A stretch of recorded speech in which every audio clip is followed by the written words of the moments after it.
दैत्य रक्तबीज ने कठोर तप के बल पर वर पाया था कि अगर उसके खून की एक बूंद भी धरती पर गिरेगी तो उससे अनेक दैत्य पैदा हो जाएंगे।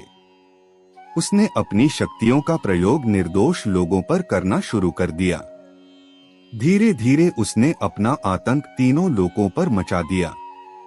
देवताओं ने उसे युद्ध के लिए ललकारा। भयंकर युद्ध का आगाज हुआ। देवता अपनी पूरी शक्ति लगाकर रक्तबीज का नाश करने को तत्पर थे, मगर जैसे ही उसके शरीर की एक भी बूंद खून धरती पर गिरती, उस एक बूंद से अनेक रक्तबीज पैदा हो जाते। सभी देवता मिलकर महाकाली की शरण में गए।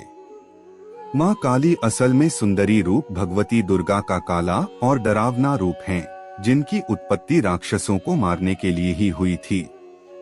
महाकाली ने देवताओं की रक्षा के लिए विकराल रूप धारण कर युद्ध भूमि में प्रवेश किया। माँ काली की प्रतिमा देखें तो देखा जा सकता है कि वह विकराल माँ है, जिसके हाथ में खप्पर है, लहू टपकता है तो गले में खोपड़ियों की माला है, मगर माँ की आंखें और हृदय से अपने भक्तों के लिए प्रेम की गंगा बहती है।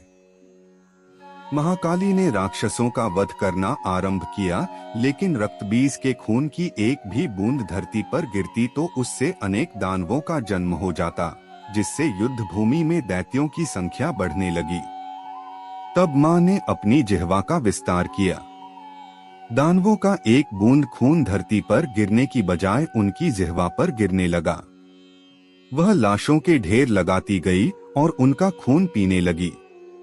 इस तरह महाकाली ने रक्तबीज का वध किया, लेकिन तब तक महाकाली का गुस्सा इतना विकराल रूप ले चुका था कि उनको शांत करना जरूरी था, मगर हर कोई उनके समीप जाने से भी डर रहा था।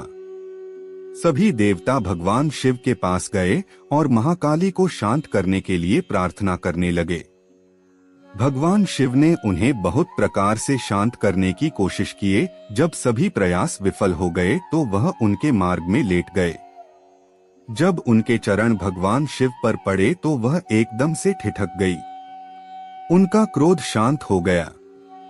आदि शक्ति माँ दुर्गा के विविध रूपों का वर्णन मार्कंडेय पुराण में वर्णित है।